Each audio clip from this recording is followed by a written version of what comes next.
everybody, and welcome back to my channel. In today's video, I'm going to be walking you through my migration progress from moving from one bullet journal to another. Now, just to give you some background of how I use my bullet journal, I do use maybe 3 to 4 bullet journals a year, and this one in particular is actually volume 2, my second bullet journal, and I used this one for about 5 months. So this is a pretty chunky notebook, and it took me 5 months to get through this. There are some empty pages in the back, but I decided to start a new little insert for November and December of 2022. And then in January of 2023, I will start a brand new notebook. And so that's what this migration process is going to be for the year of 2023, and not for the last 2 months of 2022.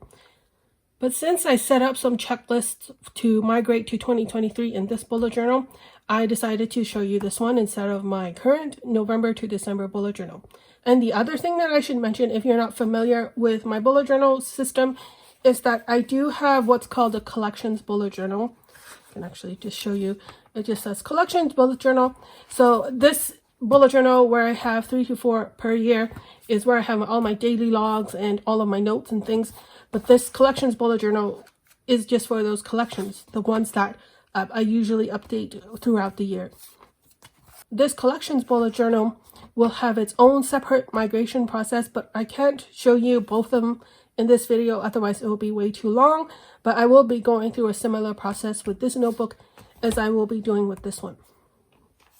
So with all that being said, let me flip you to the first of my migration notes. So I did set up a migration note spread in my bullet journal. First of all, it starts off with this checklist. So I'm going to go through this checklist, hopefully briefly. So I have lots of space here for notes and checklists and things. And then you flip to this next page. I have even more space set up for migration notes, and then more space. Then sometimes during the year, I put in a sticky note, and so I will go through this sticky note as well. So here are my tools, pencil. I do sometimes use pencil when I'm doing the migration notes because things change, as you will see later. And then I also have a gel pen. So the first few items in this checklist is mostly a review process. So I go through my notebook, I made some notes, and then I just go through what worked this year and what didn't work. So that's number 3 here. A review what worked, what didn't work, and what to do differently or try in the next bullet journal. And the first item here, it says read through planner notes from the current bullet journal. And here I just wrote down the page numbers, but it's actually pretty easy to find. It's on the previous page. It's here.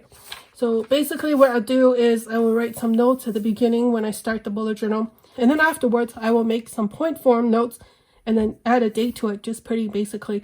And then these are the things that I encountered while I was using the bullet journal. I do this because I like to document things I've observed or new things I've tried within the bullet journal. There are 4 pages in total, and they're a little bit out of order. It first starts off with this page, then we get into this page, and then we go this page and this page. Now for these observations and notes, some of them aren't really relevant, but if there's something that's interesting, I will probably just like make a circle here and then note it down for the review later.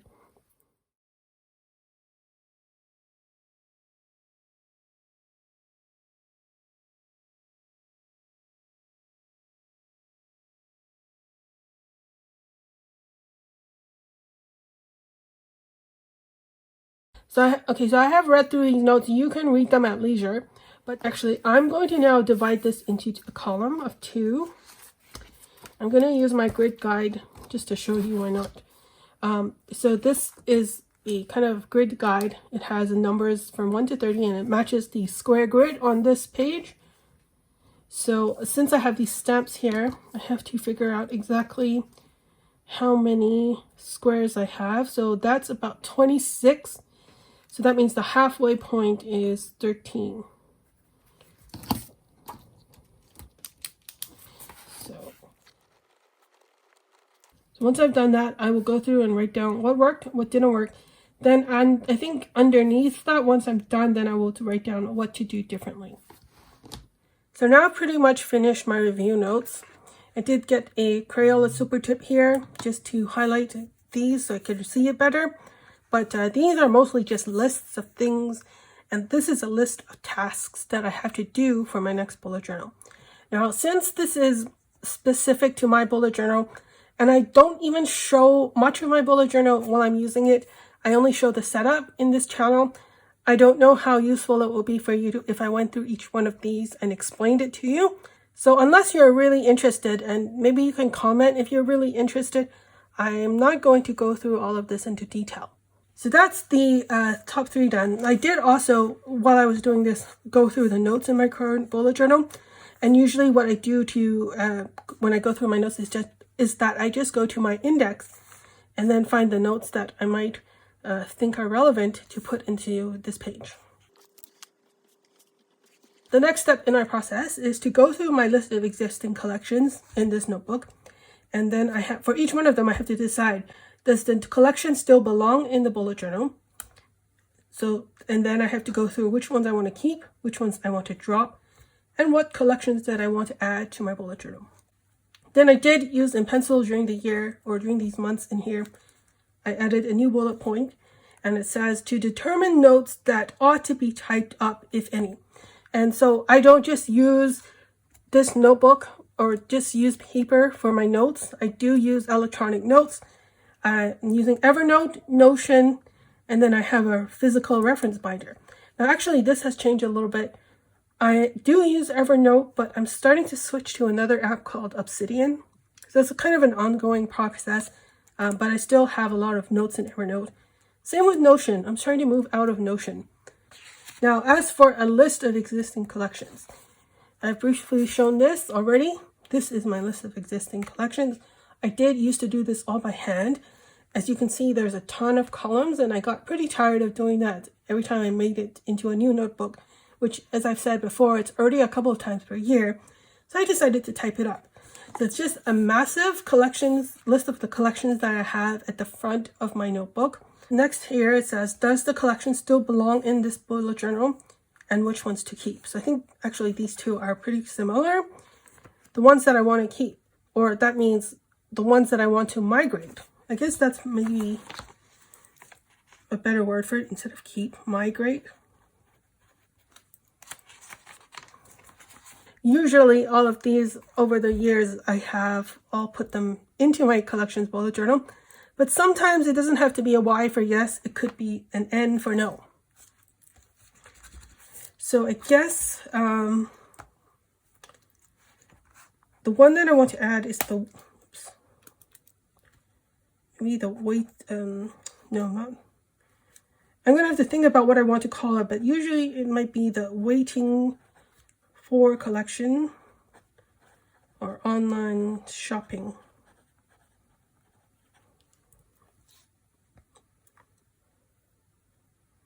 And then, do I say yes or no? It's not really migrating something new, so I would just say new.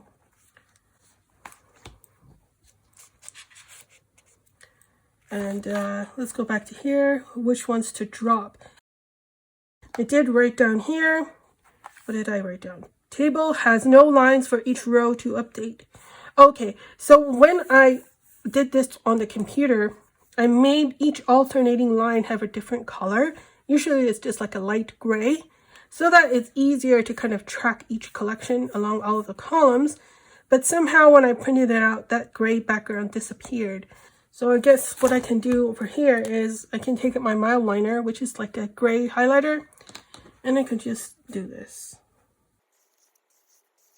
And then I'll just continue every other line here, and then it would just be much easier to track all of these little check boxes. So I will do that later instead of doing it now.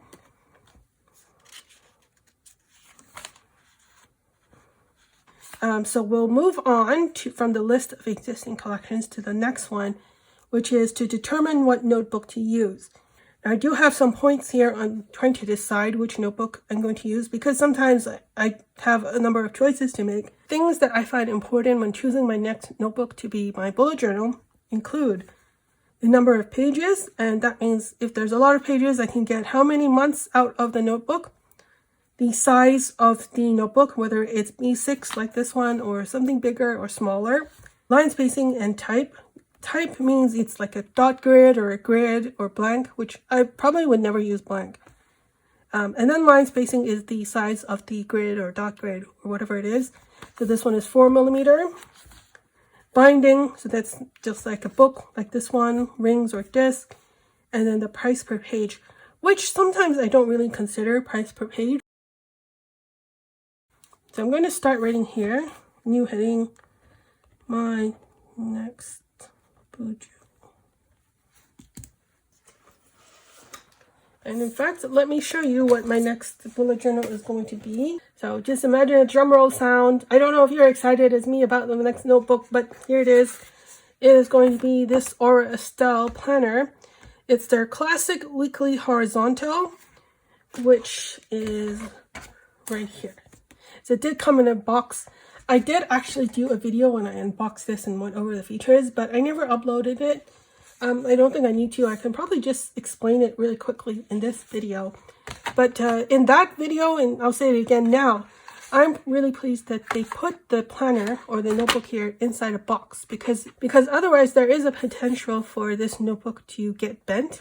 And I have had a notebook from another company, not Aura Estelle, that didn't come in a box, and the entire booklet from front to back had a huge dent in it. So I wasn't that pleased, and this solved that problem.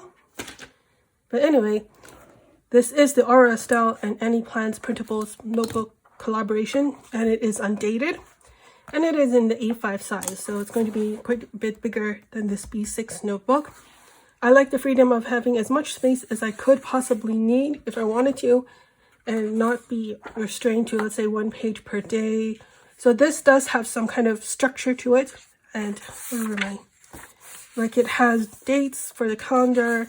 It has this kind of yearly index. Let me see. It's just called Yearly Overview.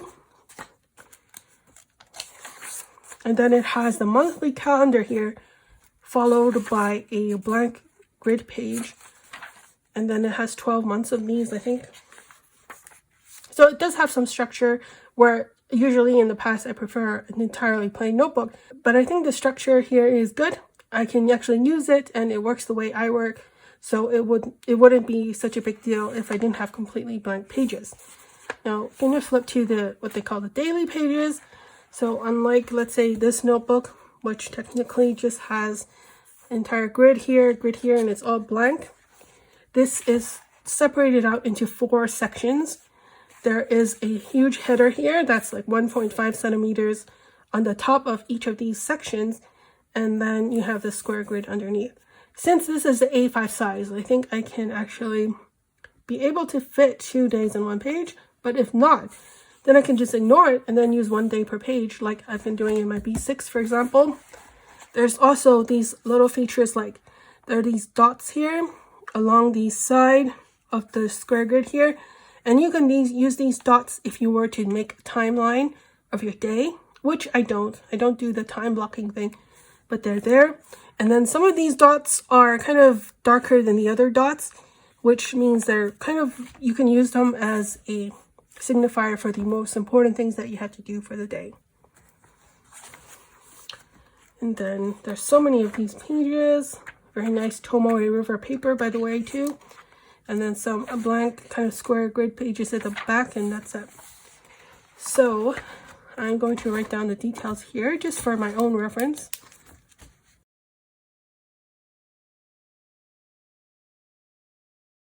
And as I mentioned, there are some things that I will need to adapt to in this new notebook because they now have the monthly calendar plus blank.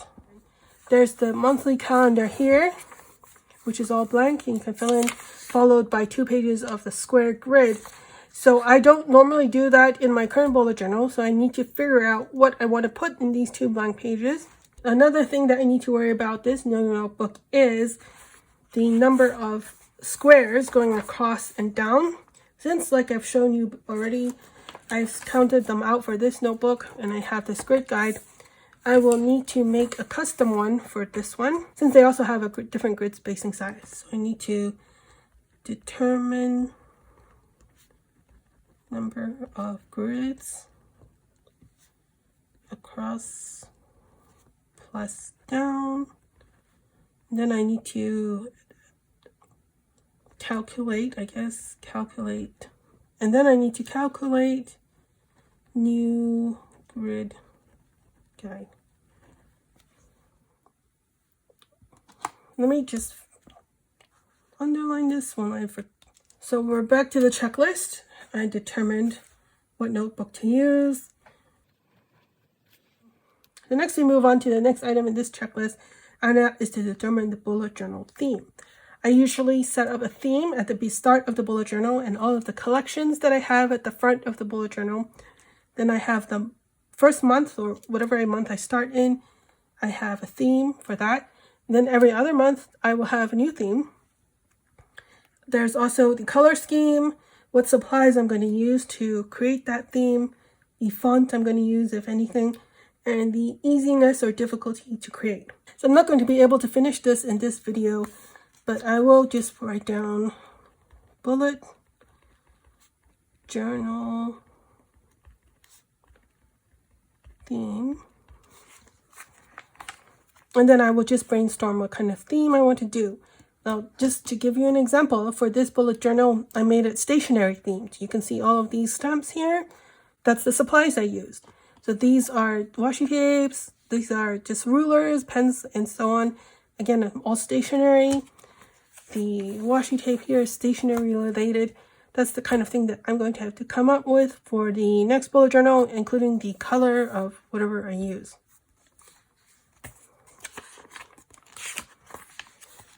I'm going to leave that for now. The next one is to determine and update bullet journal accessories.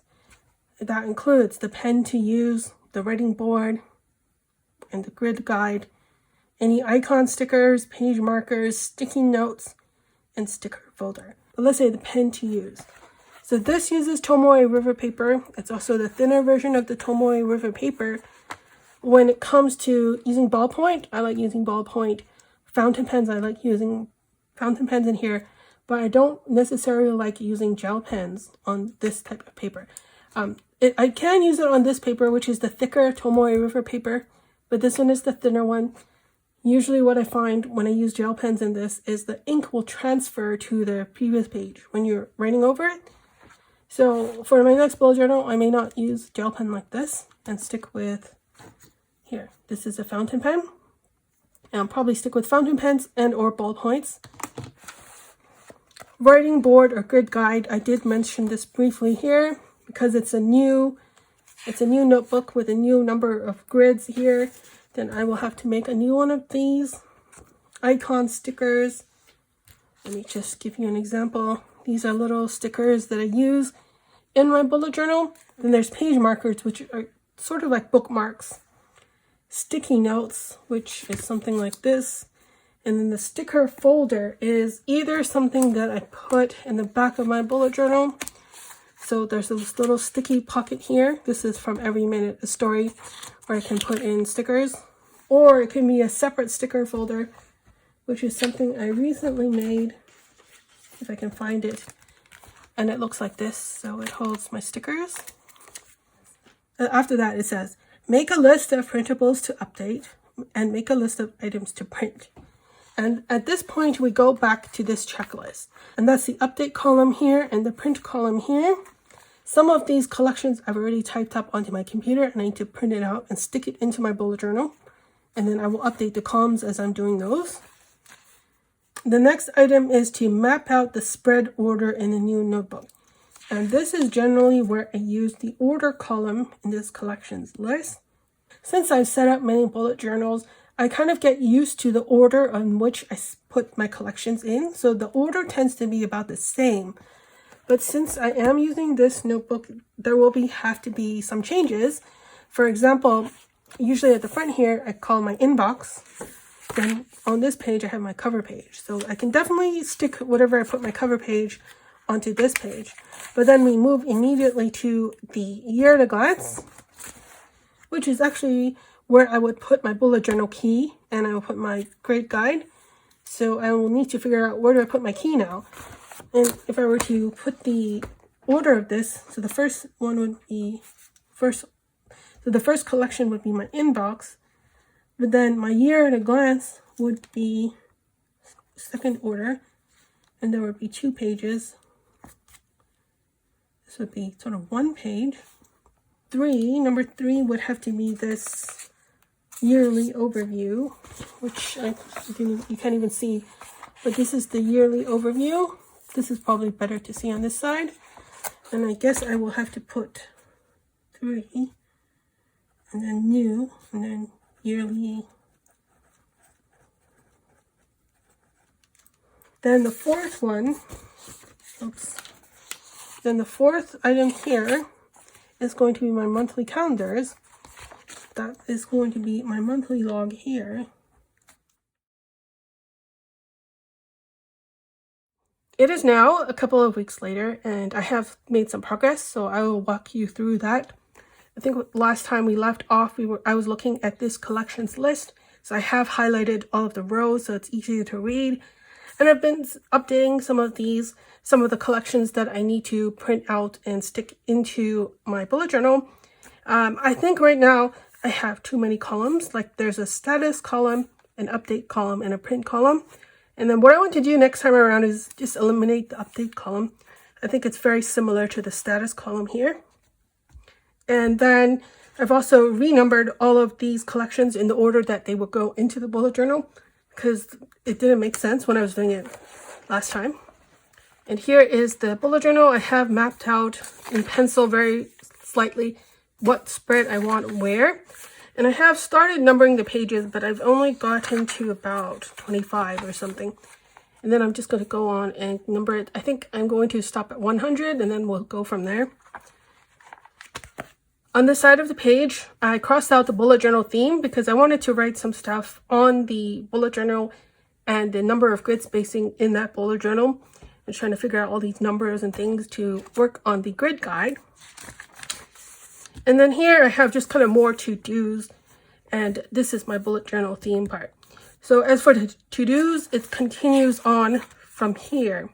And I think this is what happens every single time when I do my migration. The to-dos get kind of messy. I have a little bit of pencil drawings, and then I have little sections here. And that's the way it works. It's never going to be nice and clean. It's going to be like a work in progress, as this is. Let's move on to the bullet journal theme, where I brainstormed the bullet journal theme as part of the checklist here. I thought about using some washi, since this notebook has that space at the top of each section where you can put washi. But for the front of the bullet journal, at least, I decided not to use washi tape, and I'm going to use fountain pen ink instead and just color it in with a brush. So something like this. This is a watercolor brush, and so I needed a little bit more space than this. So I took out this notebook, and it uses the same paper as the Aura Estelle, and I just kind of picked some inks and started swatching. My favorite fountain pen ink right now is the Sailor Manyo Neko Yanagi. So I decided to go with this color as the kind of main color. And then this ink is Ferris Wheel Press Little Robinia. So I think it's just like a different purple tone. And this is not multi-shading, but I do actually like the color of this quite a bit. And then last of all, we have like a almost contrasting color, which is like this kind of dusty turquoise or aqua color. And this one is Sailor Ink Studio 264. These two inks I swatched, but I decided not to use it for my bullet journal theme. This, I think, gives you a good idea of how I was playing around to come up with the theme for my bullet journal. Usually, I just make it up as I go along, but this is a start. Now, to finish off the topic of the bullet journal theme, I'm going to show you what I tried in my bullet journal. This is what I mean by using the watercolor brush to put in the fountain pen ink. And then I just kind of colored all 3 pages that I've designated for the index in one color. And then I have here a projects list, which I have used a different ink color. And then lastly, I have my sales tickler, which again is another ink color. And then I'm just going to rotate between these three different inks. Now, as for the stamps I want to use, I recently got this clear stamp set from BGM. And it's got these little gemstones here, which I thought would kind of go nicely with the purples and the blues in this theme. Now here in this little tray, which used to store this notebook, I have some things I was working on. So I made some stickers all of these stickers are the titles for all of the collections at the front of my bullet journal. And so I thought I would print them all out on this clear sticker paper and use them.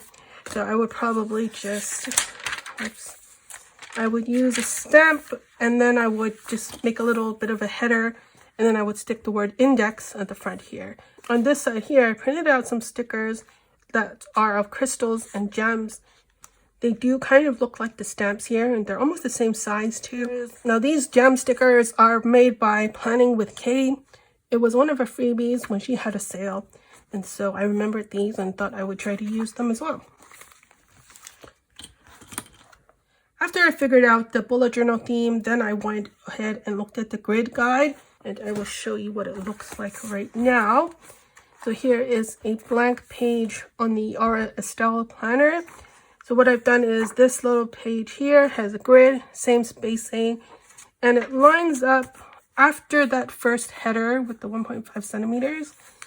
So if you can see, it goes from 1 to 35 across. And then, okay, we'll move on to this section, but the first section here, the grid spacing goes from 1 and then 2 all the way down to 20. So we should say 20, like here. And then there is a little gap here, which corresponds to the gap in between these two sections. Another little header here, which is the 1.5 centimeters, and then the second section. I think this is how I want to do it, but I have decided to make some changes to this. First of all, I don't need any of these because I'm never going to look at these numbers. And then this will remain the same. But as you can see, if you're going down, you're going from 1 to 20, like I said, and 1 to 20. But then on the left side, I want to go from 1 to 20, then from 20 to 26, and then 27 to 46. So it's like treating this as an entire one-page grid, excepting the top header, so that it's kind of easy. If I want to do a spread where I use the entire page and ignore the two sections here, then I use this for the vertical kind of numbering. 46, 27. The last thing I'm going to show you is some of the printouts that I've already made to stick into this bullet journal. Here is the updated migration checklist, which I've been going through.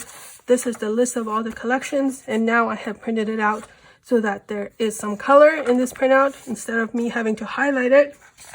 These are other just checklists and notes that I have in my bullet journal in previous iterations. Now this is something I wanted to stick on top of the year at a glance. And so I'm going to cut this out and just fill out this entire page here. All of these little calendars are from the Coffee Monsters Co. And I'm just following what people did in the Facebook group last year. They just stuck it over in their Hobonichi planners instead of this Aura Estelle, but I think the same thing applies. And that's how far I've gotten in my bullet journal migration. Hopefully in another video I will have completed it, and then I'll show you a full walkthrough or flip through before I actually start using it in 2023. I do hope that you've gotten some use out of this video. If you made it this far, thank you. Thank you very much for watching, and I will see you in my next video. Bye.